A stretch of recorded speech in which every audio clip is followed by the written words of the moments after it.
तो फिल्म के अंदर हम फ्यूचर की दुनिया को देखते हैं जहां पर ह्यूमैनिटी ऑलमोस्ट खत्म हो चुकी है due to a fungal disease. ये डिजीज ऑफियोकार्डिसेप्स यूनिलैटरलिस का म्यूटेशन होता है जो कि धरती पर एक महामारी बन के टूट पड़ा। चलिए मूवी शुरू करने से पहले मैं आपको इस खतरनाक डिजीज के बारे में विस्तार से बताता हूँ ताकि आपको कोई भी कंफ्यूजन ना हो कि ये बीमारी आई कैसे या फिर ये होती क्या है। तो इस फंगस को एक British naturalist Alfred Russel Wallace ने 1859 में डिस्कवर किया था जो कि एंट्स की एक स्पेसिफिक प्रजाति में असर करती है जिसका नाम होता है कैम्पोनोटिनी। तो इस फंगस इन्फेक्शन में होता ये है कि ये एंट को अपना होस्ट बनाती है जिसके बाद एंट अपने सेंसेस खो देती है और इस फंगस के काबू में आ जाती है जिसके बाद एंट अपने मैंडिबल्स के जरिए खुद को एक ऐसी जगह पर अटैच कर लेती है जो कि ह्यूमिड हो और फंगस की ग्रोथ के लिए अच्छा हो, लाइक एक लीफ।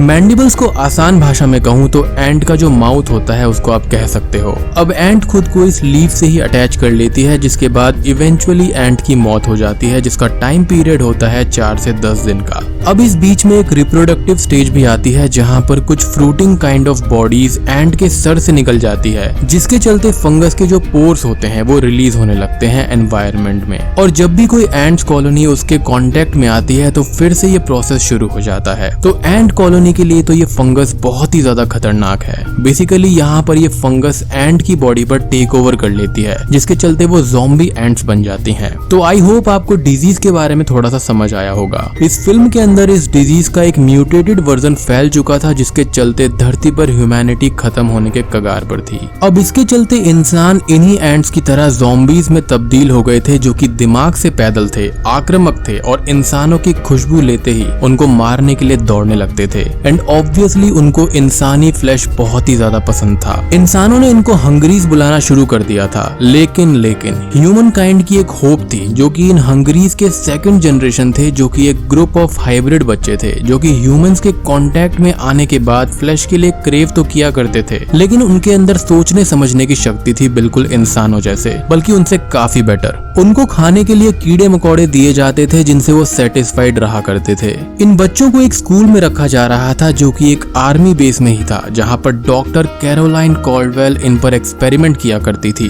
हेलन जस्टिन्यू नामक लेडी पर इनको पढ़ाने लिखाने की जिम्मेदारी थी। इन हाइब्रिड हंगरीज बच्चों को बस प्रिजनर्स की तरह रखा जाता था जहां पर बस हेलन ही उनके साथ अच्छा बर्ताव किया करती थी। लेकिन सार्जेंट एडी पार्क्स के साथ साथ बाकी सभी army officers including doctor Caroline उनके साथ अच्छा बिहेव नहीं करती थी। उनको व्हील चेयर्स में बांध कर रखा जाता था और हमेशा आर्म्ड गार्ड्स उनके पास में रहा करते थे। हेलन यहाँ पर एक पर्टिकुलर हंगरी हाइब्रिड के साथ में अटैच्ड हो चुकी थी जिसका नाम होता है मेलेनी, जिसके पास गजब की सोच और आईक्यू थी। अब यहाँ पर इन सभी को पढ़ाते टाइम हेलन उनको एक पेंडोरा और उसके बॉक्स की कहानी सुनाती है कि उस बॉक्स के खुलते ही उसमें कई सारी इविल चीजें अनलीश हो गई थी लेकिन अंत में एक चीज बची जो की थी होप, जिससे सारी इविल शक्तियों से लड़ने में मदद मिलती है और पेंडोरा ने होप को भी आजाद कर दिया था। अब यहाँ पर इन सभी का रोज का ये रूटीन था कि मॉर्निंग में उठते ही हंगरीज को व्हील चेयर पर बांध दिया जाता था, उनको पढ़ाने के लिए बाहर ले जाया जाता था और फिर वापस से ही उनको प्रिजन में बंद कर दिया जाता। इस बीच हम ये भी देख पाते हैं कि मेलेनी को कैट्स और जंगल से काफी ज्यादा प्यार था क्योंकि उसके पास उनकी कुछ फोटोज थी। खैर एक दिन मेलेनी एक कहानी हेलन को सुनाती है कि एक यंग लड़की ने एक औरत को एक मॉन्स्टर से बचाया और फिर वो दोनों हमेशा साथ में रहे, जो कि हेलन और उसकी रिलेशनशिप की तरफ इशारा करता था। हेलन ये कहानी सुनकर इमोशनल हो जाती है और सीधा जाकर मेलेनी के सर पर हाथ फेरने लगती है जिससे सार्जेंट एडी पार्क्स बहुत ज्यादा गुस्से में आ जाते हैं और हेलन को जाकर रोक देते हैं। अब हम यहाँ पर एक चीज जानते हैं कि इन सभी हाइब्रिड बच्चों को छूना मना था और ये एक प्रोटोकॉल था जिसको हेलन ने तोड़ा था। पार्क्स अब अपने हाथ से मास्किंग जेल को हटाता है और एक हाइब्रिड बच्चे के सामने अपना हाथ रख देता है जिससे उस बच्चे और बाकी सभी बच्चों के अंदर का जो हंगरी पैरासाइट था वो इंसानी फ्लैश के लिए जागने लगता है जिसको देखकर वो बहुत ही ज्यादा डर जाती है। तो यहाँ पर इंसान एक मास्किंग जेल लगाकर रखा करते थे ताकि हंगरीज के सामने वो ऑलमोस्ट इनविजिबल हो जाएं। लेकिन इस मास्किंग जेल या हाइडिंग जेल का भी एक ड्रॉबैक था, जिसके बारे में हम मूवी प्रोग्रेस होते होते बात करेंगे। ये सब देखकर मेलेनी भी काफी ज्यादा डर जाती है, क्योंकि वो अच्छी तो थी लेकिन अनफॉर्चुनेटली वो अंदर से इन हंगरीज की ही हाइब्रिड थी, जो कि इंसानी मांस भी खा सकती थी, बट ये चीज मैंडेटरी नहीं थी। मेलेनी अब गुस्से में सार्जेंट पार्क्स को टॉन्ट मार देती है कि हेलन उसको कभी भी पसंद नहीं करेगी, जिससे गुस्से में आकर वो सभी सोल्जर्स को मेलेनी को व्हील चेयर से आजाद करने को मना कर देता है, जिससे वो सो नहीं पाती। अब जब हेलन उस तरफ आती है तो वो ये देखती है कि मेलेनी को व्हील चेयर पर ही बांधा हुआ है, तो वो प्रिजन का गेट खोलकर उसको आजाद करने की कोशिश करती है, लेकिन समहाउ व्हील चेयर के स्ट्रैप्स थोड़े लूज थे और हेलन की खुशबू से मेलेनी के अंदर का हंगरी बाहर आने लगता है, जिससे मेलेनी उसको वहाँ से बाहर जाने को बोलती है और वो मरते मरते बचती है। मेलेनी अपने अंदर के पैरासाइट को कंट्रोल भी करने की कोशिश करती है जस्ट टू इम्प्रेस हेलन, क्योंकि वो उसको बहुत ज्यादा मानती थी, लेकिन वो ऐसा नहीं कर पाती। हेलन अब वहाँ से बाहर भाग जाती है, लेकिन वो अपना हाइडिंग लोशन या फिर जेल वहीं पर छोड़ जाती है, जिसको कुछ देर बाद आकर डॉक्टर कैरोलाइन देख लेती है और मेलेनी से सच बताने को कहती है, क्योंकि अगर वो झूठ बोलेगी तो पकड़ी जाएगी। एज इन जेल्स पर स्पेसिफिक कोड से कि वो किसको अलॉट हुआ है, जिसके चलते मेलेनी उसको बता देती है। अब हम ये देखते हैं कि डॉक्टर कैरोलाइन एक एंटीडोट बनाने के लिए रिसर्च कर रही थी और इन बच्चों पर वो एक्सपेरिमेंट्स किया करती थी। वो मेलेनी को कुछ रिडल्स और पजल्स भी दिया करती थी, जिनको वो अपने हाई IQ की मदद से बड़े ही आसानी से सुलझा दिया करती। अब एक दिन डॉक्टर कैरोलाइन मेलेनी से एक नंबर चूज करने को बोलती है बिटवीन 1 to 20। तो मेलेनी नंबर 13 को चुनती है, जिसके चलते अगली सुबह नंबर 13 प्रिजन में रह रहा हाइब्रिड बच्चा गायब हो जाता है और मेलेनी समझ जाती है कि कुछ ना कुछ गड़बड़ है। अब अगले दिन फिर से वो मेलेनी से एक नंबर चुनने को कहती है, तो वो नंबर 4 को चुनती है, जो कि उसके खुद के प्रिजन का नंबर था। सार्जेंट पार्क्स अब उसको एक जगह पर ले जाते हैं, जो कि डॉक्टर कैरोलाइन की लैब थी, जहाँ पर मेलेनी ये देखती है कि उस 13th नंबर प्रिजन वाले हाइब्रिड बच्चे का दिमाग रखा गया था, जिसके अंदर कुछ फंगस जैसा था, जिससे मेलेनी समझ जाती है कि उस बच्चे को एक्सपेरिमेंट के चलते मार दिया गया है और यहाँ पर टोटल 20 हंगरी हाइब्रिड बच्चे थे। मेलेनी को अब एक टेबल पर बांध दिया जाता है और उसको एक नींद का इंजेक्शन भी दिया जाता है, ताकि उस पर भी एक्सपेरिमेंट किया जा सके। यहाँ पर वैक्सीन बनाने के लिए मेलेनी के ब्रेन और स्पाइनल कॉलम की जरूरत थी। अब यहाँ पर नींद का इंजेक्शन काम नहीं करता, क्योंकि जैसा कि मैंने आपको बताया, इन हाइब्रिड्स की एबिलिटीज नॉर्मल ह्यूमन से काफी ज्यादा थी। तो अब उसको दूसरा इंजेक्शन देने ही वाले थे कि तभी वहाँ पर हेलन आ जाती है और डॉक्टर कैरोलाइन को मारने की धमकी देती है, लेकिन वो उसको ट्रिक करके सोल्जर से उसको पकड़वा देती है और फिर से एक्सपेरिमेंट शुरू करने ही वाली होती है कि तभी इस मिलिट्री बेस पर बहुत सारे फर्स्ट जनरेशन हंगरीज हमला कर देते हैं, जिसके चलते डॉक्टर की असिस्टेंट हंगरी में कन्वर्ट हो जाती है और हंगरीज को मारते टाइम डॉक्टर कैरोलाइन के हाथ में एक सीजर लग जाती है, जिससे उसको एक अजीब सा इन्फेक्शन हो जाता है, बट वो किसी तरह से खुद को एक रूम के अंदर बंद कर लेती है। मेलेनी अब किसी तरह से वहाँ से बाहर निकलकर भागती है और कोई भी हंगरी उसको नहीं मारता, क्योंकि वो उसको अपने जैसा ही समझ रहे थे। अब यहाँ पर हाइब्रिड होने के कई फायदों में से ये भी एक फायदा था। खैर पूरा मिलिट्री बेस ही खत्म सा हो जाता है और इसी बीच हेलन को 2 सोल्जर्स अपने साथ ले जा रहे थे और उस पर अत्याचार कर रहे थे, जिसके चलते मेलेनी गुस्से में आ जाती है और उन दोनों को काट कर जान से मार देती है, जिसके चलते वो पहली बार ह्यूमन फ्लैश को चखती है, जिससे उसके शरीर में पहले थोड़ी सी अनकॉन्शियसनेस आने लगती है, बट वो बच जाती है। अब हेलन उसको लेकर अपने साथ जा ही रही थी कि तभी बहुत सारे हंगरीज उनकी तरफ आने लगते हैं, बट सार्जेंट पार्क्स एक बड़ी सी लोडेड वैन लेकर अपने साथ में आकर उनको बचा लेते हैं और वो उनके साथ वहाँ से बाहर की तरफ भाग जाते हैं। अब एक जगह पर पहुंचकर सार्जेंट पार्क्स, कीरन और डिलन मेलेनी को जान से मार देना चाहते थे, लेकिन हेलन उसको बचाती है और डॉक्टर कैरोलाइन भी अपनी रिसर्च पर्पस के लिए उसको बचाने को बोलती है। मेलेनी को अब एक मास्क पहनाया जाता है, उसके हाथ बांध दिए जाते हैं और उसको इस गाड़ी के टॉप पर एक चेयर पर बांध कर रख दिया जाता है, ताकि वो किसी को भी कुछ ना कर पाए। ये सब एक जगह पर पानी पीने के लिए रुकते हैं, लेकिन तभी वहाँ पर बहुत सारे हंगरीज आ जाते हैं, जिसके चलते डिलन को एक हंगरी काट लेता है और पार्क्स को उसको शूट करना पड़ता है। सार्जेंट पार्क्स अब डॉक्टर कैरोलाइन से ये पूछता है कि ये हंगरीज ग्रुप में ही क्यों आते हैं, जिसके चलते मेलेनी ये बोलती है कि शायद ये सब अकेले होंगे इसलिए। ये सब अब लंदन की तरफ पैदल पैदल जाने का फैसला कर लेते हैं, क्योंकि वहाँ बहुत सारा खाना हो सकता था और इनकी गाड़ी भी खराब हो गई थी। ये एक ठिकाना ढूंढकर बीकन में संपर्क करना चाहते थे, जो कि एक बहुत बड़ा मिलिट्री बेस था।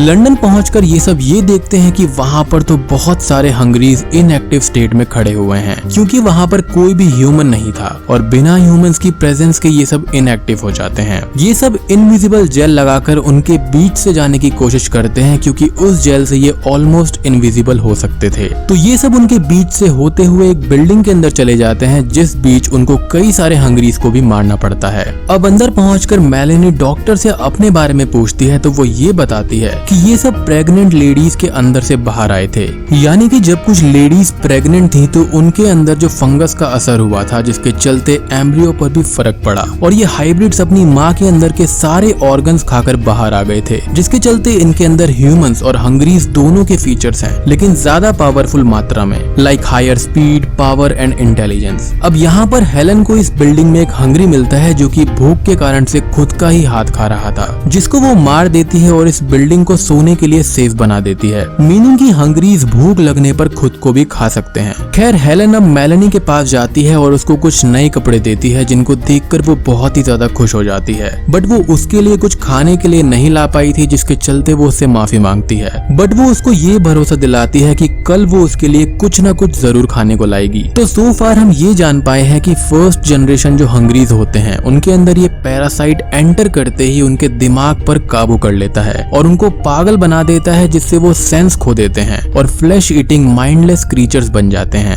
ह्यूमन से उनको खास प्यार है और उनकी सेंट पावर काफी ज्यादा अच्छी होती है, लेकिन सेकंड जनरेशन जो हंगरीज होते हैं वो बिल्कुल इंसानों जैसे ही दिखते हैं और उनको ट्रेन किया जा सकता है जस्ट लाइक नॉर्मल ह्यूमंस। लेकिन अगर उनको भी ह्यूमंस की सेंट मिली तो वो भी उनका शिकार करते हैं, क्योंकि ये पैरासाइट उन पर टेक ओवर कर लेता है। खैर अब नेक्स्ट डे ये सब वहां से बाहर निकलना चाहते थे, लेकिन बाहर बहुत सारे हंगरीज आकर खड़े हो गए थे, जो कि पिछले दिन की गोलीबारी के कारण से हुआ होगा। बट मेलेनी एक चीज कहती है कि वो उनके लिए इन सभी को वहां से भगा सकती है, क्योंकि वो हंगरीज के बीच में से आसानी से गुजर सकती थी, एज वो उसको अपने जैसा ही समझते थे। मेलेनी अब नए कपड़े पहनती है और बाहर चली जाती है, जहाँ वो सबसे पहले तो एक बिल्ली को मार के खा जाती है, जिससे उसको काफी ज्यादा एनर्जी मिलती है, और उसके बाद वो अलग अलग घर में जाती है, जहाँ पर वो चीजों को देखकर काफी खुश होती है, जस्ट लाइक दोज पीपल जो पहली बार हाईटेक चीजें देखते हैं। अब वो बचपन से ही आर्मी बेस में पली बड़ी थी, तो वो इन सब चीजों को देखकर आश्चर्यचकित रह जाती है। इवेंचुअली उसको एक घर में डॉग मिलता है, जिसको लेकर वो इन हंगरीज के सामने छोड़ देती है, और सभी हंगरीज उस डॉग को खाने के लिए उसका पीछा करने लगते हैं और इनके लिए एरिया क्लियर हो जाता है। सब लोग मेलेनी को इस चीज के लिए शाबाशी देते हैं, जिससे वो बहुत ज्यादा खुश हो जाती है। तो हंगरीज का फेवरेट खाना ह्यूमंस था, लेकिन एनिमल्स पर भी वो लोग फीड कर सकते थे। ये एक और कैरेक्टरिस्टिक्स है जो कि हंगरीज की हमको पता चली है।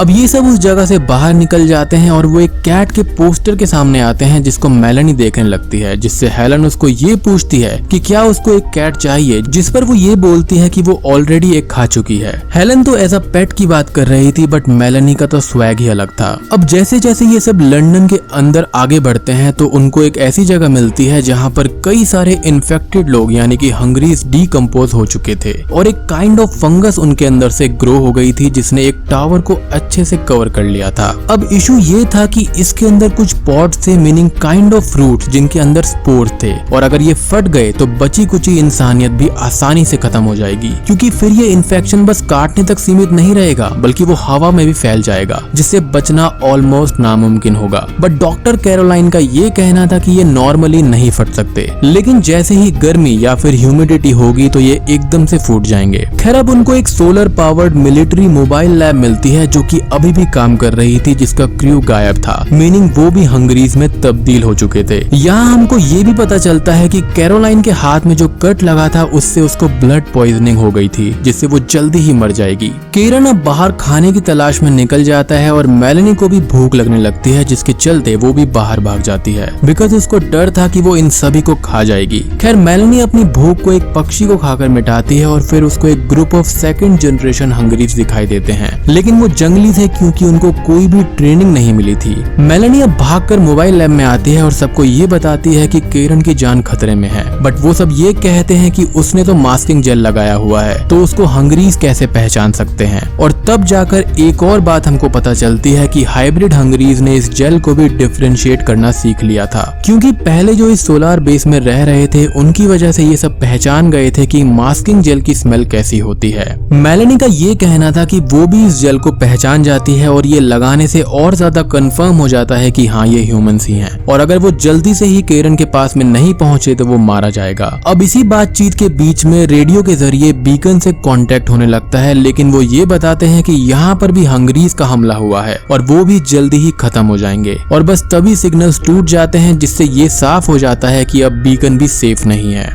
खैर अब जब तक मेलानी और ये सब केरन तक पहुंचते उसको ये हाइब्रिड खा जाते हैं क्योंकि वो उसको एक खाने के स्टोर में लालच देकर अंदर बुला लाए थे। खैर यहाँ पर होता ये है कि इन सभी को भी ये हंगरीज घेर लेते हैं, लेकिन मेलानी उनके लीडर को मार देती है और हरा देती है, जिससे वो उन सभी को डोमिनेट कर देती है। In short she was the new leader. अब मेलानी हेलन और पार्क्स को ये कहती है कि उनको डरते हुए उसके साथ चलना होगा ताकि वो सब ये समझे कि वो उसका खाना है, जिससे वो सब लैब तक सेफली पहुंच जाते हैं। लेकिन खतरे यहाँ पर खत्म नहीं होते क्योंकि लैब के अंदर डॉक्टर कैरोलाइन ने हैजमेट सूट पहनकर स्लीपिंग गैस रिलीज कर दी थी, जिससे मेलानी, हेलन और पार्क्स बेहोश हो जाते हैं। वो मेलानी को किसी तरह से लैब के अंदर खींच कर लाती है ताकि वो वैक्सीन बना सके, लेकिन मेलानी तुरंत ही उठ जाती है और ये एक्सप्लेन करती है कि उसकी बॉडी और ये पैरासाइट उसके अंदर ही ऑक्सीजन प्रिजर्व करके रखती है ताकि वो ऐसे माहौल में भी जिंदा रह सके और अपनी सांस को काफी देर तक रोक के रख सके। डॉक्टर अब उसको कन्विंस करने की कोशिश करती है कि वो एक वैक्सीन बना सकती है क्योंकि अगर ये पॉट्स फट गए तो सब खत्म हो जाएगा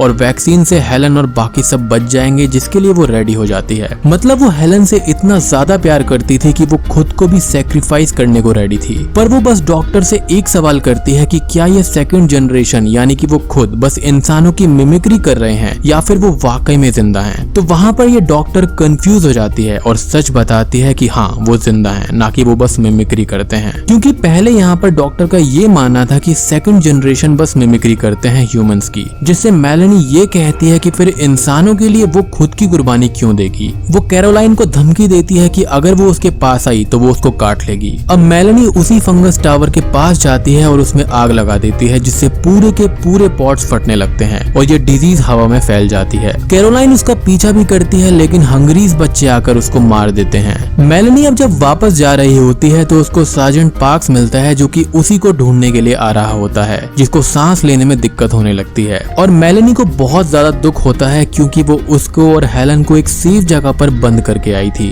खैर सार्जेंट पार्क्स अपनी प्रेग्नेंट बीवी की बात करता है और मेलानी को गन देकर कहता है कि इससे पहले वो भी हंगरीज में कन्वर्ट हो जाए वो उसको गोली मार दे। और मेलानी रोते रोते उसको गोली मार देती है क्योंकि वो उससे और हेलन से अटैच हो गई थी। मेलानी अब लैब के पास में जाती है जहाँ पर हेलन अंदर थी और बाहर ये फंगस हवा में उड़ रही थी। मेलानी आती है और वो दोनों एक दूसरे को देखते हैं। हेलन यहाँ पर ये समझ जाती है कि मेलानी ने क्या किया है। खैर फिल्म के अंत में हम हेलन को रोता हुआ देखते हैं और वो उठती है, जिसके बाद में वो इस सोलर पावर्ड लैब के अंदर थी और बाहर थे वही हाइब्रिड बच्चे जो शुरुआत में दिखाए गए थे और उनके साथ में कई सारे जंगली हाइब्रिड बच्चे थे जिनको मेलानी मार पीट कर वहाँ पर बैठा देती है एजुकेशन दिलवाने के लिए। अब यहाँ पर हेलन सभी को कुछ न कुछ सिखाने लगती है और मेलानी अपनी सेम लाइन बोलती है कि क्या हम स्टोरीज पढ़ सकते हैं, जिस पर हेलन ये कहती है कि अगर टाइम हुआ तो मेलानी इस बात पर ये कहती है कि अब हमारे पास बहुत वक्त है और बूम मूवी वहीं पर खत्म हो जाती है। तो दोस्तों चलिए अब मूवी को एनालाइज करते हैं कि एंड में हुआ क्या।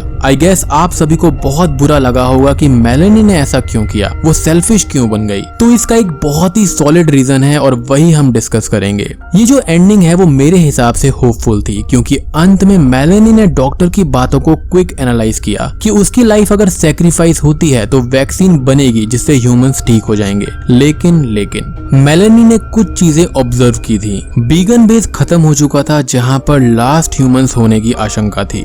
जल्दी ही अगर गर्मी पड़ती या फिर फ्लड आ जाता तो ये पॉड्स खुद पे खुद खुल जाते और सबसे बड़ी बात डॉक्टर कैरोलाइन की हालत खराब थी और वो मरने वाली थी, जिससे वो वैक्सीन बना पाती या नहीं ये वो खुद श्योर नहीं थी, जिसके चलते मेलानी ने खुद ही इन पॉड्स को ओपन कर दिया ताकि सब ह्यूमंस हंगरीज बन जाएं, जिससे हंगरीज किसी को भी खा ही नहीं पाएंगे और वो इनएक्टिव स्टेट में ही खड़े रहेंगे। सबसे बड़ी बात ये कि हंगरीज हर जगह पर ही जाकर डीकम्पोज हो सकते हैं और पॉड्स की गिनती कभी भी खत्म नहीं होगी। तो अगर वैक्सीन बन भी जाती तो उसको ह्यूमंस के पास पहुंचाना नामुमकिन था। प्लस हवा में फंगस का होना मतलब उसका ट्रांसमिशन रेट बहुत ही ज्यादा हाई था। मेलानी ने ये रियलाइज किया कि सेकंड जनरेशन हंगरीज ही बचेंगे जो कि सोच सकते हैं, लर्न कर सकते हैं और इमोशंस भी दिखा सकते हैं, अनलाइक फर्स्ट जनरेशन हंगरीज। तो अब दुनिया कैसी होगी? पहले जनरेशन के जो हंगरीज हैं वो तो ह्यूमंस को खा ही नहीं पाएंगे क्योंकि सब हंगरीज बन चुके हैं और ये जो बच्चे हैं लाइक मेलानी वो ह्यूमंस को भी नहीं खा पाएंगे क्योंकि ह्यूमन कोई होगा ही नहीं एक्सेप्ट हेलन। बट मेलेनी उससे बहुत ही ज्यादा प्यार करती है तो वो उसको किसी को भी हाथ लगाने नहीं देगी।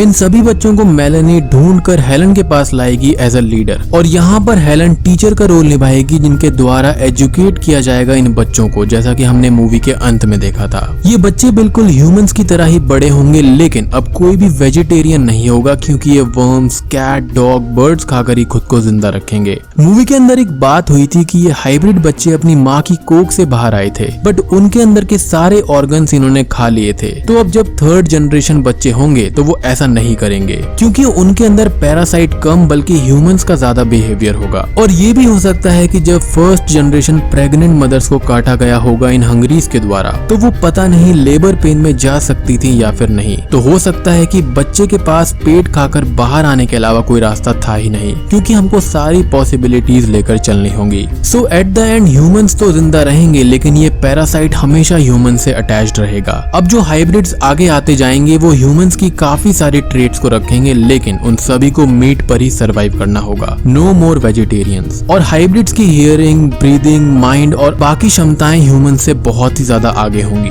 और बात करें वैक्सीन की, तो इस चीज की कोई भी वैक्सीन नहीं थी, बल्कि ये जो हाइब्रिड्स थे ये खुद वैक्सीन थे जिन्होंने अपने अंदर के पैरासाइट को काफी हद तक कंट्रोल किया हुआ था। तो मेरे हिसाब से जो ये हाइब्रिड्स थे वही एक सोल्यूशन थे, जिसके कारण ही मेलेनी इन सभी की लीडर बनी, क्योंकि इन हाइब्रिड्स में सबसे ज्यादा पावरफुल और बेटर वो थी, जिस वजह से ही इस फिल्म का नाम रखा गया है the girl with all the gifts. और एक और चीज, तो आपको याद होगा कि शुरुआत में पेंडोरा और पेंडोरा बॉक्स की बात हुई थी, जहाँ पर एक होप थी एंड में। तो पेंडोरा यहाँ पर थी हेलन, मॉन्स्टर था ये हंगरीज और फंगस, मेलेनी थी एक होप, और अंत में होप ने अपना काम किया। मेलेनी ने वाकई में सबको बचाया। हेलन को उसने इसलिए ही बचा लिया क्योंकि वो उसको एज अ मदर फिगर देखती थी, और हेलन एज अ टीचर सबको अब एजुकेट करेगी ताकि ये हाइब्रिड्स बेटर बन सकें। और ये सब जो मैंने कहा है इसका प्रूफ मैं आपको डिस्क्रिप्शन में दे दूंगा, जिससे आप उसको रीड कर सकते हैं फॉर बेटर अंडरस्टैंडिंग। बाकी यहाँ पर मूवी के अंदर एक चीज नहीं बताई गई कि ये फंगस म्यूटेट कैसे हुई। तो मेरा अंदाजा ये है कि साइंटिस्ट के एक्सपेरिमेंट के दौरान ही ये आउट ऑफ कंट्रोल हो गई होगी, जिससे ऐसा हुआ।